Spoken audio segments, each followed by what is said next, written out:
Hello everyone. Recently मैं एक senior HR professional के साथ बातचीत कर रहा था और बातों बातों में एक सब्जेक्ट उठा, in fact very interesting subject, office politics. तो जनरली वही बातें होने लगी that office politics is bad, it is toxic. इसकी वजह से लोग काम छोड़ देते हैं, वर्क प्लेस एनवायरनमेंट ख़राब होता है, बैक स्टैबिंग होती है।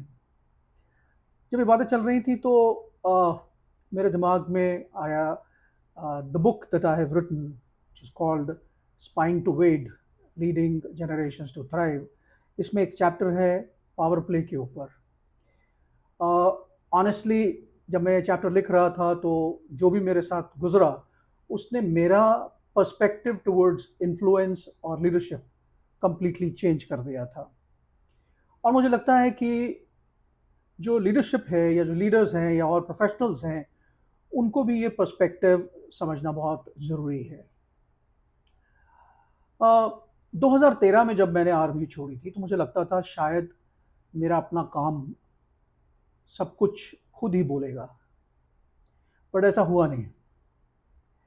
आर्मी में रैंक आपको आपके कंडक्ट, आपकी लीडरशिप और आपकी परफॉर्मेंस के बेस के ऊपर दिया जाता है, वहाँ कुछ छुपा नहीं होता। लेकिन कॉर्पोरेट लाइफ में इन्फ्लुएंस बहुत बड़ी चीज़ है और आमतौर पर दिस इज़ हिडन, ये सामने नहीं होती। ऑफिस पॉलिटिक्स सुनते ही लगता है that it is a trap, बहुत बुरी चीज़ है। मुझे आर्मी के भी वो अफसर याद हैं जो बेसिकली स्पॉटलाइट में रहने के लिए रिस्क नहीं लेते थे। कुछ सीनियर अफसरों के कान में बस फुसफुसाना उनका काम होता था या खुद को इंडिस्पेंसिबल बनाने के लिए कुछ ना कुछ करते रहते थे, बट वो कुछ लोग थे। बट अनफॉर्चुनेटली कॉर्पोरेट लाइफ में ऐसे बहुत लोग हैं जो इस तरह से पावर प्ले में अपना रोल प्ले करते हैं। But my wake up call actually came in 2016। 2016 में मुझे ये समझ में आया कि पॉलिटिक्स लीडरशिप का डार्क साइड नहीं है, ये लीडरशिप लैंडस्केप का एक पार्ट है। ये समझना कि अगर हम इसको इग्नोर कर देंगे तो पॉलिटिक्स खत्म हो जाएगा, well then we are going wrong. The requirement is basically to prepare yourself to face office politics and change your perspective towards the office politics. तो मैंने भी वही किया, अपनी अप्रोच को बदल दिया और मैंने ये सीखा कि मुझे इसको पॉलिटिक्स नहीं कहना, दिस इज नॉट पॉलिटिक्स।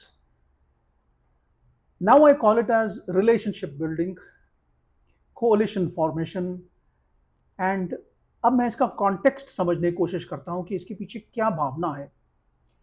मैंने फिर से फील्ड कमांडर की तरह सोचना शुरू किया और मैंने सीखा कि इन्फ्लुएंस, प्रेशर और सटल पावर कैसे डिसीजंस को इन्फ्लुएंस करती हैं।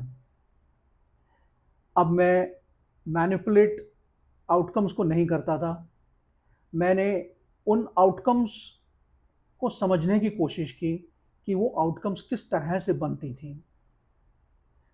मेरे लिए लेसन ये था कि ऑफिस पॉलिटिक्स कोई ट्रैप नहीं है, बल्कि एक तरीका है, एक टूल है सक्सेसफुल होने का।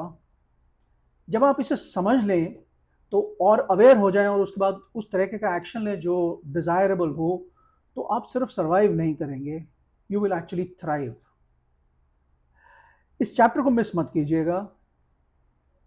स्पाइन टू वेड जो अक्टूबर में रिलीज होगी, इसको डेफिनेटली पढ़िए। Thank you for watching.